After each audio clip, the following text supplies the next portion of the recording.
Hi hello ನಮಸ್ಕಾರ ಎಲ್ಲರಿಗೂ. ನೀವು ನೋಡ್ತಾ ಇದ್ದಾರೆ ಅರುಣ್ ಕುಮಾರ್ ಎಜುಟೆಕ್ ಯೂಟ್ಯೂಬ್ ಚಾನಲ್. ಸೊ ಮತ್ತೆ ಪಿ ಡಿ ಒ ಕಾಲ್ ಮಾಡಿದ್ದಾರೆ. ಸೊ ಪಂಚಾಯತ್ ಡೆವಲಪ್ಮೆಂಟ್ ಆಫೀಸರ್ನ ಪರೀಕ್ಷೆಗೆ ನೇಮಕಾತಿಗೆ ಅರ್ಜಿಯನ್ನು ಆಹ್ವಾನಿಸಿದ್ದಾರೆ. ಸೊ ಒಟ್ಟು 247 ಹುದ್ದೆಗಳು ಖಾಲಿಯಲ್ಲಿದ್ದೇವೆ. ಸೊ ಇವಾಗ ಏನು ಮಾಡಿದ್ದಾರೆ ಅಂತಂತಂದರೆ 3 ವರ್ಷಗಳ ವಯೋಮಿತಿ ಸಡಿಲವನ್ನು ಮಾಡಿದ್ದಾರೆ.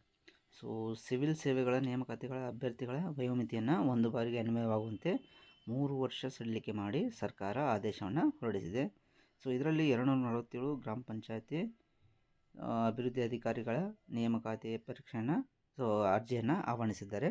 ಸೊ ಸಾಮಾನ್ಯ ಅಭ್ಯರ್ಥಿಗೆ 38 ವರ್ಷ, so 2A 2B 3A 3B ಅವರಿಗೆ 41 ವರ್ಷ, SC ST ಅವರಿಗೆ ಪ್ರವರ್ಗ 1 ಅವರಿಗೆ 43 ವರ್ಷ. ಸೊ ಸೆಪ್ಟೆಂಬರ್ 18ರಿಂದ ಅಕ್ಟೋಬರ್ 3ರವರೆಗೆ ಅರ್ಜಿಯನ್ನು ಆಹ್ವಾನಿಸೋಕ್ಕೆ ಟೈಮನ್ನು ನಿಗದಿಪಡಿಸಿದ್ದಾರೆ.